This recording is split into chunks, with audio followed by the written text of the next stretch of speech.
India के गिरते हुए शेयर मार्केट में एक ऐसा स्टॉक है जिसने आसमान छू दिया है। पिछले एक साल में जहां टाटा मोटर्स के शेयर 27% गिरे, मारुति के 3%, वहीं महिंद्रा के शेयर 45% अप है।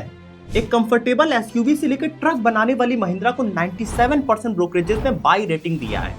और अगर आप सोच रहे हैं कि महिंद्रा की इतनी बड़ी सक्सेस के पीछे उनकी स्कॉर्पियो या फिर थार गाड़ी है, तो आप बिल्कुल गलत हैं, क्योंकि महिंद्रा के पास एक ऐसा खजाना है जो उनको मार्केट में कभी नीचे ही नहीं जाने देता, और वो है उनका ट्रैक्टर का बिजनेस। हाँ, वही ट्रैक्टर जो आमतौर पर ज्यादा ग्लैमरस नहीं लगता है, लेकिन ये महिंद्रा की प्रॉफिट की मशीन है।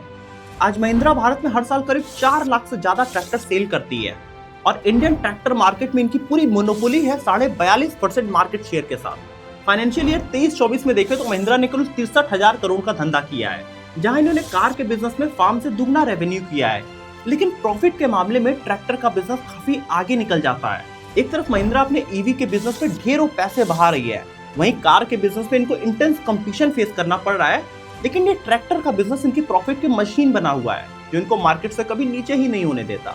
लेकिन इस मार्केट में भी महिंद्रा के सामने इंटेंस कंपटीशन है, क्योंकि सोनालिका, जिसका इंडिया में करीब 17% मार्केट शेयर है, वो एक्सपोर्ट में महिंद्रा को काफी पीछे छोड़ती जा रही है। इस वीडियो में आज हम जानेंगे कैसे महिंद्रा ने टाटा और मारुति के सामने एक सस्टेनेबल मॉडल बिल्ड किया, कैसे इंडिया का ऑटोमोबाइल सेक्टर पूरी तरह मानसून पे डिपेंड करता है, और सोनालिका जैसे छोटे ट्रैक्टर ब्रांड किस तरह से महिंद्रा को मार्केट में इतनी बड़ी टक्कर दे रहे हैं, और सबसे इंपॉर्टेंट क्या है महिंद्रा की अगली गेम चेंजर स्ट्रैटेजी। तो दोस्तों, आइए शुरू करते हैं महिंद्रा की उस जर्नी को जहां वो ट्रैक्टर के ट्रेडिशनल बिजनेस से स्टॉक मार्केट की सुपरस्टार बन गई। लेकिन अगर आपने चैनल को सब्सक्राइब नहीं किया है, तो आप हमारे डीप डाउन के स्टडीज के लिए आप चैनल को सब्सक्राइब जरूर करिएगा। आइए वीडियो शुरू करते हैं। हमारे फार्म डिवीजन ने 40 लाख ट्रैक्टर्स बेचने का मुकाम हासिल किया है। महिंद्रा एंड महिंद्रा ने कल फ्यूचरस्केप इवेंट में 7 नए ट्रैक्टर्स से पर्दा उठाया। Strong tractor sales growth has continued for January for Mahindra and Mahindra. OJA, in a manner of speaking, is a key element of our strategy to go global. Mahindra की शुरुआत साल 1940 में महिंद्रा एंड मोहम्मद नाम से हुई थी, लेकिन भारत की आजादी के बाद इसका नाम महिंद्रा एंड महिंद्रा पड़ गया। 1947 के बाद महिंद्रा ने मिलिट्री और टफ रोड्स के लिए स्पेशली डिजाइन जीप्स असेंबल करने शुरू किए। ये जीप यूएस मेड बिली जीप्स के लाइसेंस पे भारत में बना करती थी, और उन्हीं दिनों भारत में ग्रीन रिवॉल्यूशन की शुरुआत होती है, और महिंद्रा ने बदलते एग्रीकल्चर की नीड्स को समझते हुए 1963 में अपना ट्रैक्टर का बिजनेस शुरू किया। ये डिसीजन बिल्कुल सही समय पे लिया गया था, क्योंकि उन्हीं दिनों भारत में एग्रीकल्चर की नीड्स बढ़ती जा रही थी और मशीन्स का सबसे पहला यूज भारत में होना शुरू हुआ। महिंद्रा के इंजीनियर्स ने इंपोर्टेड टेक्नोलॉजी को इंडियन कंडीशन के हिसाब से कस्टमाइज किया। हालांकि उस समय भी महिंद्रा के सामने एस्कॉर्ट और आइशर जैसे बड़े कंपीटर्स थे, लेकिन उनकी 3 स्ट्रैटेजीज ने पूरी तरह से मार्केट को बदल के रख दिया। सबसे पहले महिंद्रा ने देखा कि इंडियन फार्म की रिक्वायरमेंट फॉरेन लैंड से बिल्कुल अलग है, जो कि आइशर और एस्कॉर्ट जैसे ब्रांड समझ ही नहीं पा रहे हैं। इसीलिए महिंद्रा ने अपने ट्रैक्टर्स को लोकल फार्मिंग कंडीशन के हिसाब से डिजाइन किया, ताकि वो इंडिया के पथरीले रास्ते, हाई टेम्परेचर और अनइवन फील्ड्स में आसानी से काम कर सके। लेकिन प्रोडक्ट कितना भी अच्छा हो, अगर वो कस्टमर तक ही नहीं पहुंच पा रहा है, तो उस प्रोडक्ट की कोई भी इंपॉर्टेंस नहीं होती है। ये बात महिंद्रा अच्छे से समझती थी। इसीलिए उन्होंने 60s और 70s के टाइम में इंडिया में एक बड़ा डिस्ट्रीब्यूशन नेटवर्क बनाया। महिंद्रा ने इंडिया के हर रीजन में train technician, after sales service और इजीली स्पेयर पार्ट्स की अवेलेबिलिटी बढ़ा दिया, ताकि फार्मर्स के सामने महिंद्रा एक इजी ऑप्शन अवेलेबल हो। और यही गांव तक नेटवर्क उनके इस बिजनेस का सबसे बड़ा पिलर बना। लेकिन महिंद्रा ने तीसरी बड़ी प्रॉब्लम देखी कि लोग ट्रैक्टर खरीदना भी चाहते हैं, वो उनके सामने अवेलेबल भी है, लेकिन वन टाइम कॉस्ट पे करके इतना महंगा ट्रैक्टर लोग नहीं खरीद पा रहे हैं। और इसीलिए महिंद्रा ने अपनी तीसरी स्ट्रैटेजी लगाई, उन्होंने फाइनेंसिंग के ऑप्शंस ओपन कर दिए। लोगों को आसानी से ईएमआई पे उन्होंने ट्रैक्टर बेचना शुरू किया, ताकि एक फार्मर एक ट्रैक्टर खरीद के अपना बिजनेस शुरू कर सके और इनके इजी ईएमआई लोन्स को पे कर पाए। इन्हीं 3 स्ट्रैटेजी से महिंद्रा ने अपने आप को इंडिया का सबसे ट्रस्टेड ट्रैक्टर ब्रांड बना दिया। लेकिन साल 2000 के आसपास कंपनी ने इंडिया की बदलती हुई नीड्स को देखा। फार्मर सिर्फ एक ही तरह के ट्रैक्टर से सेटिस्फाई नहीं हो रहे थे, उन्हें modern technology, better fuel efficiency और बेटर कंफर्ट चाहिए था। इसीलिए महिंद्रा ने 2002 में अपना नया ब्रांड महिंद्रा स्वराज लॉन्च किया। ये मार्केट में एक नया सेगमेंट था, जो कि मिड रेंज मार्केट के लिए स्पेशली डिजाइन किया गया था, ताकि एक नॉर्मल फार्मर भी आसानी से खेती शुरू कर सके। अपने इसी कंटिन्यूअस इनोवेशन की वजह से महिंद्रा आज इंडिया का 42.5% मार्केट होल्ड करती है ऑटोमोबाइल सेक्टर में एक तरफ जहां एसयूवी और ईवी में इंटेंस कंपटीशन फेस करना पड़ रहा है, वहीं महिंद्रा के लिए ट्रैक्टर का बिजनेस एक प्रॉफिट की मशीन बन के खड़ा हो जाता है। महिंद्रा अपने ईवी के बिजनेस में अभी पानी की तरह पैसे बहा रही है। साथ ही कार मार्केट पे मारुति और टाटा इनके इंटेंस कंपटीटर बने हैं। लेकिन वही ट्रैक्टर का बिजनेस ऐसा स्वीट स्पॉट इनके लिए बनता है जो कि इनको शेयर मार्केट में हमेशा पॉजिटिव रखा हुआ है। और ये हमें इनके फाइनेंशियल में भी दिखता है, क्योंकि फाइनेंशियल ईयर 24 में इन्होंने 40% प्रॉफिट ट्रैक्टर बिजनेस से किया है। लेकिन इंडिया का पूरा ट्रैक्टर बिजनेस मौसम पे डिपेंड करता है। अगर बारिश ज्यादा होगी तो ट्रैक्टर की सेल ज्यादा होगी, बारिश कम हुई तो खेती ही कम होगी और ट्रैक्टर की मार्केट में डिमांड ही नहीं बनेगी। 2004 से अब तक की रिपोर्ट में हम देखें तो कुछ ऐसा ही ट्रेंड हमें देखने को मिलता है। जैसे कि फाइनेंशियल ईयर 23 में अच्छी बारिश हुई थी, जिस वजह से ट्रैक्टर सेल अपनी रिकॉर्ड हाई पे पहुंच गई थी। वहीं अगले ही साल एल नीनो तूफान आ गया, जिस वजह से खेती बहुत अच्छी नहीं रही और ट्रैक्टर बिजनेस में 4% का डिप देखा गया। ये ट्रेंड दिखाता है कि महिंद्रा के ट्रैक्टर में मोनोपोली भी है, फिर भी ये बिजनेस उनके लिए पूरी तरह रिलायबल नहीं है अगर वो सिर्फ इंडियन मार्केट पे डिपेंड रहते हैं तो।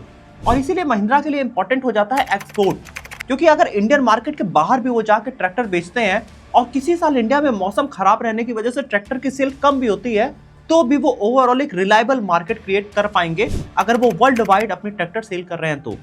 और महिंद्रा की असली प्रॉब्लम यही है, क्योंकि वो दुनिया भर में सबसे ज्यादा ट्रैक्टर बेचती है, लेकिन 95% ट्रैक्टर वो इंडिया में ही बेचती है। महिंद्रा अपने ट्रैक्टर्स यूएस और यूरोप के भी मार्केट में बेचना चाहती है, लेकिन वहां पे उसके सामने टफ कंपटीशन है।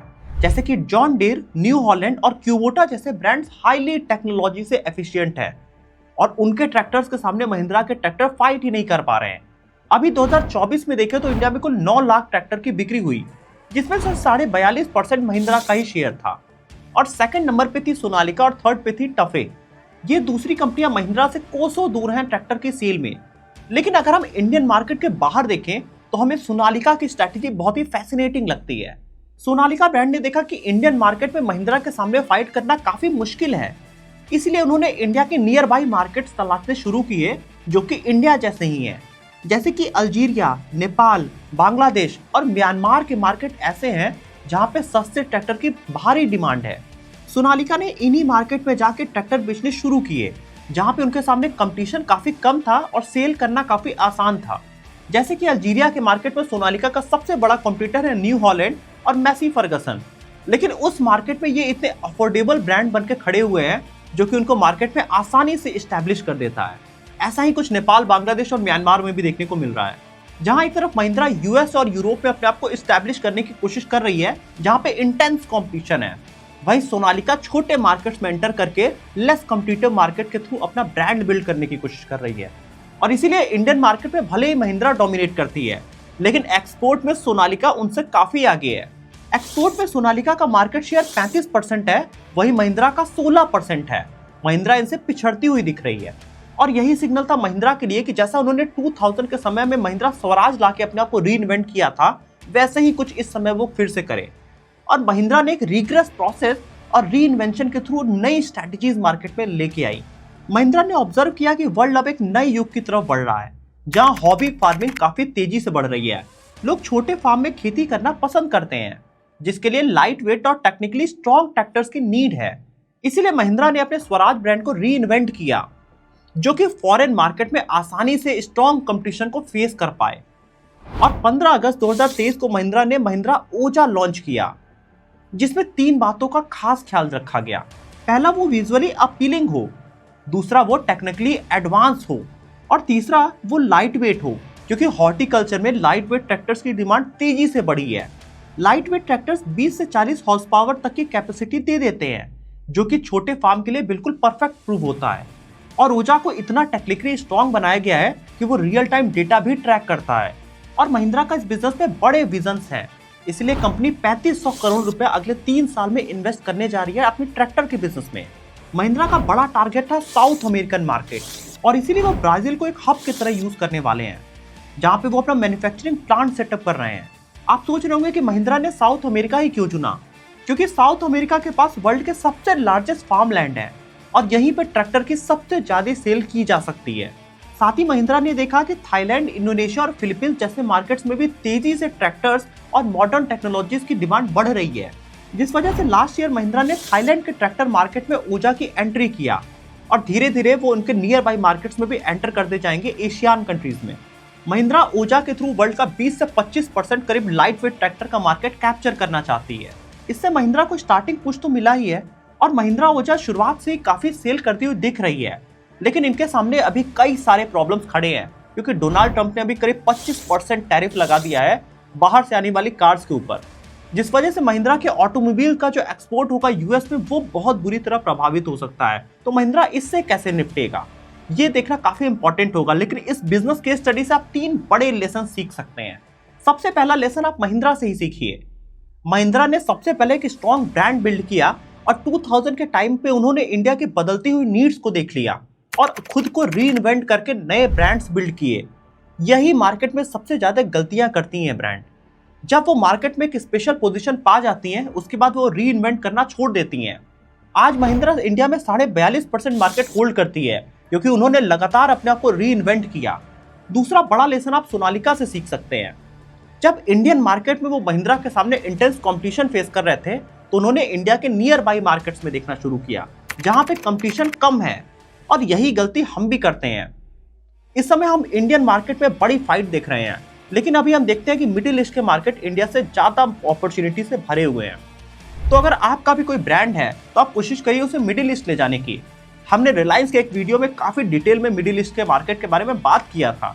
आप जाके वो कैंपा कोला की वीडियो देखेंगे तो आपको समझ में आएगा कि कोई कंपनी एक्सपेंड कैसे करती है दूसरे नए मार्केट्स में।